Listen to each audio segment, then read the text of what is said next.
Malam-malam kehujanan, kedinginan, kelaparan, nggak dikasih makan, nggak dikasih minum, jahanam betino tuh memang.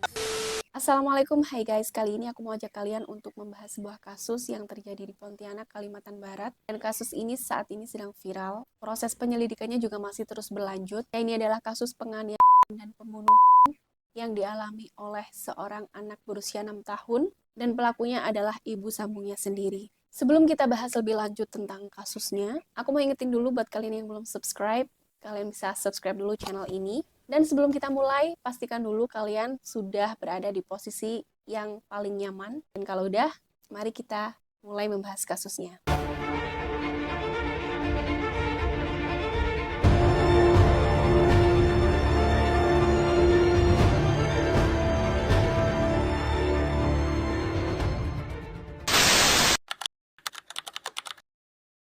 Ahmad Nizam Al-Fahri adalah anak sematawayang dari pasangan Fitri Pratiwi atau Tiwi berusia 36 tahun dan Ican Novemia Putra atau Ican berusia 37 tahun. Nizam lahir pada tahun 2018 dan sayangnya pada saat itu juga ayah dan ibu Nizam memutuskan untuk berpisah atau bercerai. Pada saat Nizam masih berusia 2 bulan, terjadi perebutan hak asuh antara kedua orang tuanya dan kemudian dimenangkan oleh ayah Nizam, yaitu Ican. Akhirnya Nizam dibawa dan diasuh oleh ayahnya dan keluarganya di Palembang, Sumatera Selatan. Sementara Tiwi, ibu Nizam, tinggal dan bekerja di Jakarta. Selama Nizam ikut ayahnya, dia sering sakit-sakitan, sering keluar masuk rumah sakit, dan akhirnya di usianya yang 9 bulan, dia dikembalikan kepada ibu kandungnya. Dan sejak umur 9 bulan, akhirnya Nizam dirawat kembali oleh Tiwi, ibu kandungnya, dan dibawa ke Jakarta.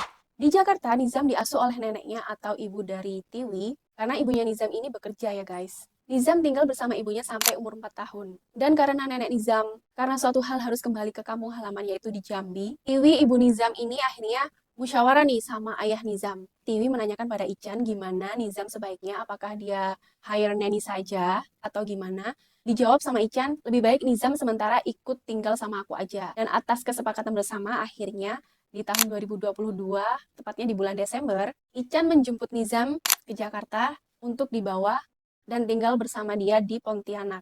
Jadi pada saat itu posisinya Ican atau ayah Nizam ini sudah menikah lagi dan tinggal di sebuah rumah kontrakan di Pontianak, Kalimantan Barat. Ya akhirnya sejak saat itu Nizam tinggal bersama ayah dan ibu sambungnya yang bernama Iftahur Rahma. Di awal Nizam tinggal bersama ayah dan ibu sambungnya, pada saat itu Ican dan Ifta belum memiliki anak, jadi mereka hanya mengasuh Nizam saja. Baru di tahun 2023, lahirlah seorang anak dari pernikahan mereka berdua.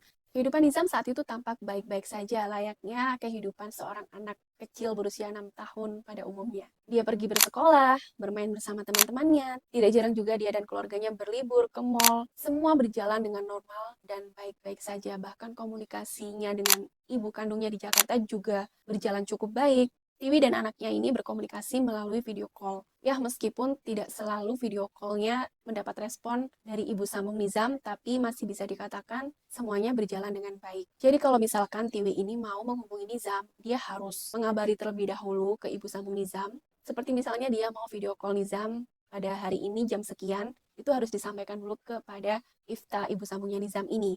Komunikasi terakhir Tiwi dengan Nizam, yaitu di awal Agustus. Saat itu Nizam meminta mamanya untuk dibelikan meja belajar. Dan Tiwi juga sudah membelikannya meja belajar, bahkan dia membelikan 2 meja belajar. Satu untuk Nizam, satunya lagi untuk adiknya. Kemudian di tanggal 16 Agustus, Tiwi mencoba untuk follow up ke ibu sambung Nizam. Tapi pada saat itu, Ifta, ibu sambungnya Nizam ini, bilang kalau di Pontianak sedang hujan besar, jadi dia tidak berani untuk mengangkat telepon. Lalu di tanggal 19 Agustus, Tiwi coba untuk memfollow up lagi pada ibu sambung Nizam agar dia bisa video call sama anaknya, tapi sekali lagi dia tidak bisa berkomunikasi dengan anaknya dengan alasan Nizam saat itu sedang kumpul-kumpul bersama teman-temannya setelah merayakan Agustusan. Kronologi kejadian meninggalnya Nizam berawal pada hari Senin tanggal 19 Agustus. Seperti biasa Senin pagi Nizam berpamitan untuk berangkat sekolah diantarkan oleh ojek yang menjadi langganannya. Jadi ayahnya Nizam ini berlangganan ojek untuk mengantar jemput Nizam sekolah setiap hari. Pada hari Senin itu juga Ican, ayah Nizam, pergi dinas keluar kota yaitu ke Sintang. Senin siang sekitar jam 11.45 Nizam pulang sekolah. Ifta melihat kondisi Nizam ini seragamnya berantakan. Ifta ini merasa emosi melihat Nizam dengan seragamnya yang acak-acakan. Dari dalam rumah, Ifta menyeret Nizam ke belakang rumah sambil marah-marah, lalu menyuruh Nizam untuk berdiri di bawah tempat penampungan air, di mana di situ tidak ada tempat untuk berteduh. Kemudian dia melepaskan seragam Nizam dengan hanya menyisakan kaos dalam singlet, dan dia menyuruh Nizam untuk memakai celana pendek yang dia ambil sebelumnya dari dalam rumah. Setelah itu dia meninggalkan Nizam masuk ke dalam rumah dan mengunci pintu. Senin sore, Ifta ke dapur untuk membuat mie instan. Dari dapur dia melihat Nizam masih berdiri di bawah tempat penampungan air. Kemudian dia makan. Setelah makan, dia kembali ke kamar untuk menyusui bayinya sampai tertidur. Di malam itu, Pontianak hujan deras dan Nizam masih berada di belakang rumah. Dengan kondisi lampu sengaja dimatikan, karena Nizam ini karakternya anak yang baik dan penurut gitu ya. Jadi ketika Ifta menyuruh dia untuk berdiri di bawah tempat penampungan air, itu Nizam nurut aja gitu tanpa perlawanan. Kalian bisa bayangin, dalam kondisi hujan deras, hanya memakai kaos singlet dan celana pendek, perut kelaparan, kedinginan, dan mungkin juga ketakutan. Itu semua harus dirasakan oleh Nizam di Senin malam itu. Baru kemudian besoknya di hari Selasa tanggal 20 Agustus, sekitar jam 9 pagi, Ifta menghampiri Nizam di belakang rumah dan saat itu dia melihat Nizam sedang tertidur di atas rumput dengan posisi badan miring. Kemudian dia membangunkannya dan memandikannya menggunakan selang air yang ada di sekitar situ. Setelah selesai mandi, dia mengambil handuk untuk mengeringkan badan Nizam, kemudian menyuruhnya masuk ke dalam rumah. Nizam yang saat itu kondisi badannya sudah sangat lemah, dia berjalan dengan pelan memasuki rumah. Dan itu membuat Ifta merasa kesal. Mungkin dia kesal karena Nizam jalannya lambat ya. Tapi ya nggak habis pikir aja kok ada manusia yang setega itu. Padahal sebelumnya dia sudah mengunci Nizam di belakang rumah semalaman. Dibiarkan kehujanan, nggak dikasih makan, nggak dikasih minum. Bukannya merasa bersalah, dia justru merasa kesal. Benar-benar nggak habis pikir ya sama Ifta ini. Saat sudah berada di dalam rumah, Ifta mendorong dengan kuat badan Nizam sampai Nizam ini terjatuh, kepalanya membentur lantai, dan dia tidak sadarkan diri. Pada saat itu juga, Ifta berusaha membangunkan Nizam dengan mengguncang badannya, tapi Nizam tetap tidak sadarkan diri. Lalu Ifta menggendong tubuh Nizam, dia letakkan di atas karpet, kemudian dia memakaikan Nizam baju berwarna hijau dan menyelimuti badannya. Dia coba mengecek detak jantung dan nafas Nizam yang saat itu masih ada. Setelah itu, Ifta coba untuk memberikan minum menggunakan tutup botol sebanyak 2 kali, dan pada saat itu Nizam masih merespon dengan meneguk air yang diberikan Ifta. Setelah itu, Ifta meninggalkan Nizam di atas karpet dan dia pergi ke kamar untuk mengecek bayinya. Tidak lama kemudian, dia kembali lagi untuk melihat kondisi Nizam, dan pada saat itu, detak jantung dan nafas Nizam semakin melemah. Dan ternyata, pada saat itu juga, Ifta ini menelpon seorang dukun untuk meminta saran. Dia ceritakan semua kronologi dari Nizam pulang sekolah sampai kondisi terakhir Nizam yang tidak sadarkan diri. Si dukun ini menyarankan kepada Ifta untuk segera membawa Nizam ke rumah sakit biar segera mendapatkan penanganan. Dan Ifta juga disarankan untuk melaporkan kejadian tersebut kepada RT setempat atau polsek terdekat. Tapi Ifta tidak mendengarkan saran dari dukun tersebut dan memilih untuk membiarkan Nizam. Setelah dia menelpon dukun, dia lihat lagi kondisi Nizam yang ternyata pada saat itu sudah tidak bernapas. Setelah dipastikan Nizam meninggal dunia, pada Selasa sore sekitar jam 3:30, Ifta mengambil sebuah kresek hitam, karung putih, dan tali.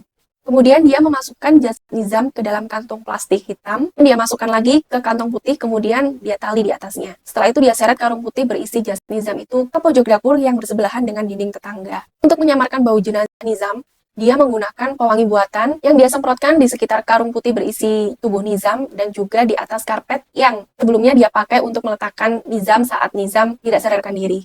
Besoknya di hari Rabu tanggal 21 Agustus sekitar jam 9 pagi, Ifta memindahkan karung putih berisi jenazah Nizam di samping mesin cuci dan dia tutupi dengan barang-barang plastik agar tidak ada orang yang curiga. Kalau ada kalian yang nanya emangnya ayah Nizam selama dia dinas keluar kota itu sama sekali nggak nelpon atau gimana? Jawabannya ayah Nizam itu selalu menelpon guys. Dia selalu video call, bahkan di hari pertama di hari Senin malam itu dia video call istrinya untuk menanyakan Nizam. Tapi pada Senin malam itu saat Ican video call Ifta dan menanyakan di mana Nizam, Ifta ini menjawab Nizam sudah tidur. Dan besoknya di hari Selasa malam, Ican juga video call lagi. Tapi pada saat itu, telepon dan video call itu sama sekali tidak diangkat sama Ifta. Dan karena itu juga, Ican ini merasa feelingnya nggak enak. Mungkin dia takut terjadi apa-apa di rumah ya, karena nggak biasa-biasanya telepon dan video call itu nggak diangkat sama sekali. Akhirnya di hari Rabunya, dia memutuskan untuk pulang. Ican tiba di rumah pada hari Rabu jam 7 malam dengan membawa sekotak donat kesukaan Nizam. Nah biasanya kalau dia pulang kerja, yang pertama kali menyambut dia itu adalah Nizam dan adiknya. Tapi hari itu kok berbeda karena sepi sekali, nggak seperti biasanya. Kemudian dia langsung menanyakan Nizam di mana. Dan si Ifta ini, dia bilang kalau Nizam tadi siang dijemput sama Dua orang yang dimana salah satunya itu adalah pacar dari mamahnya Nizam, bernama Yogi. Katanya Nizam ini mau diajak jalan-jalan ke Jakarta, dan posisi mamanya saat itu sudah berada di bandara. Karena merasa heran, Ican ini kemudian menanyakan apakah Ifta sudah mengkonfirmasi hal tersebut pada Mama Nizam atau pada Tiwi. Dijawab Ifta enggak, jadi dia langsung aja gitu mengizinkan Nizam untuk diajak sama orang asing yang tidak mereka kenal. Di situ marahlah Ican. Dia nggak habis pikir sama istrinya kenapa semudah itu memberikan anaknya pada orang yang tidak dikenal dan dia tidak mengkonfirmasi pada Tiwi, ibu kandung Nizam. Akhirnya dia bergegas pergi ke Polsek untuk melaporkan kehilangan anaknya. Di Polsek, Ifta tetap memberikan keterangan yang sama seperti sebelumnya.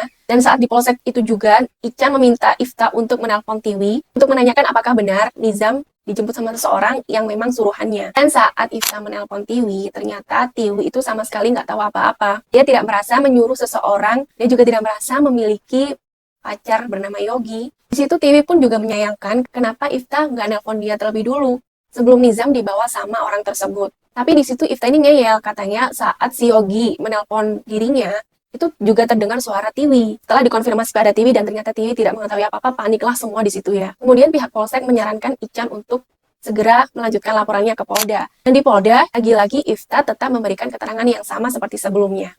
Pada saat itu, Polda gerak cepat, dan pada malam itu juga, pihak Polda pergi ke TKP untuk memeriksa area sekitar rumah, tapi sayangnya tidak mendapatkan hasil apapun. Nah, karena salah satu rumah tetangga Nizam ini ada yang memasang CCTV, pihak Polda berencana untuk memeriksa CCTV tersebut.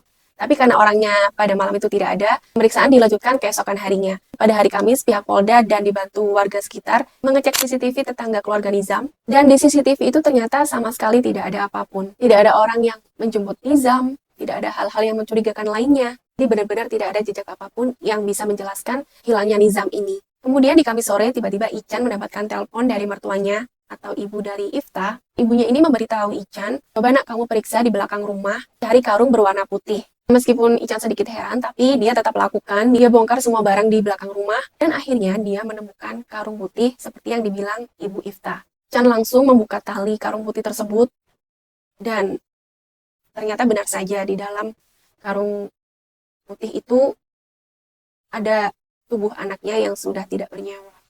Dan pada saat setelah penemuan jasad Nizam itu, Tiwi yang posisinya ada di Jakarta, dia ditelepon sama bibi Ican dan mengabarkan bahwa Nizam sudah meninggal dunia.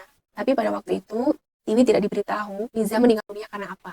Tidak lama kemudian menyusul Ican juga menelpon Tiwi untuk mengabarkan hal yang sama, bahwa Nizam sudah tidak ada. Nizam sudah meninggal dunia. Dan juga tidak memberitahu Nizam meninggal karena apa. Kemudian di Kamis itu juga sekitar setelah maghrib, ada seorang netizen yang merupakan tetangga rumah keluarga Nizam menelpon Tiwi. Ya di sini aku lupa menyampaikan, jadi di hari Rabu malam saat Tiwi ditelepon Ifta di Polsek.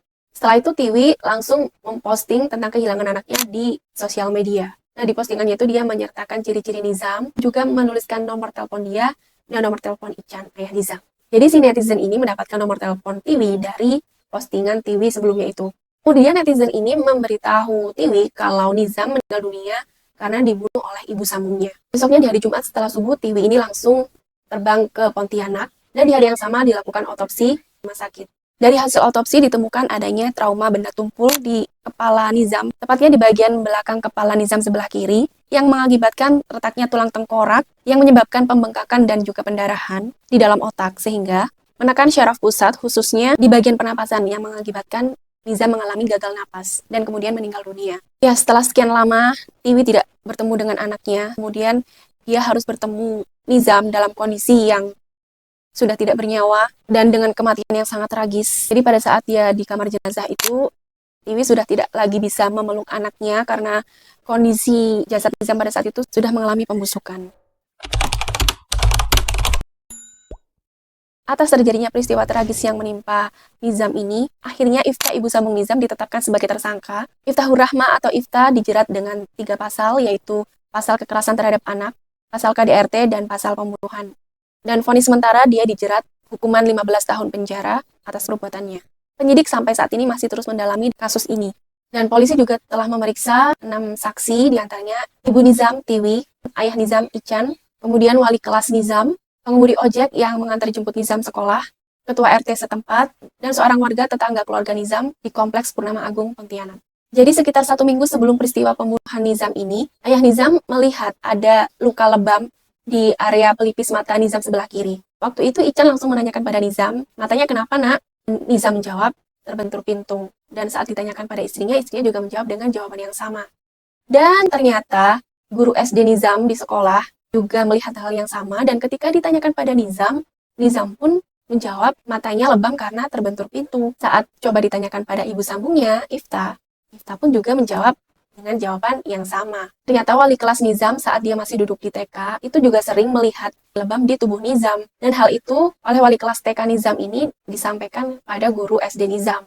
Tapi sayang sekali tidak ditindaklanjuti ya. Misalkan bisa disampaikan pada Ican ayah Nizam, sehingga ayah Nizam bisa lebih notice dan bisa lebih aware terhadap kondisi anaknya.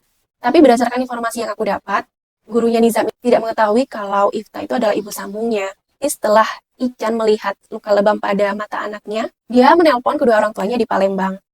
Dan kemudian kedua orang tuanya bilang, yaudah sebaiknya Nizam kita jemput dan pindah sekolah di Palembang saja. Bahkan orang tua Ican ini sudah membeli tiket dan rencananya mereka akan berangkat di tanggal 26 Agustus. Tapi takdir berkata lain ya, ternyata sebelum tanggal 26, Nizam meninggal dunia. Kasus Nizam ini merupakan sebuah alarm, sebuah pengingat darurat, di mana banyaknya terjadi kasus kekerasan yang menimpa anak-anak. Oke guys, sebelum kita akhiri pembahasan kasusnya, aku mau ajak kalian untuk sejenak kita mendoakan almarhum adik Nizam. Mudah-mudahan Nizam saat ini sudah berada di tempat yang terbaik, tempat terindah di sisi Allah Subhanahu wa Ta'ala. Dan semoga perjuangan kedua orang tua Nizam, perjuangan ayah dan ibu Nizam untuk mendapatkan keadilan bagi anaknya berjalan dengan baik. Semoga kasus ini berjalan dengan lancar, dan semoga harapan kedua orang tua Nizam agar pelaku pembunuh anaknya bisa dijatuhi hukuman seberat-beratnya. Oke guys, thank you so much for watching. Sampai ketemu di video selanjutnya. Jangan lupa like, comment, dan juga subscribe. See you. Wassalamualaikum warahmatullahi wabarakatuh.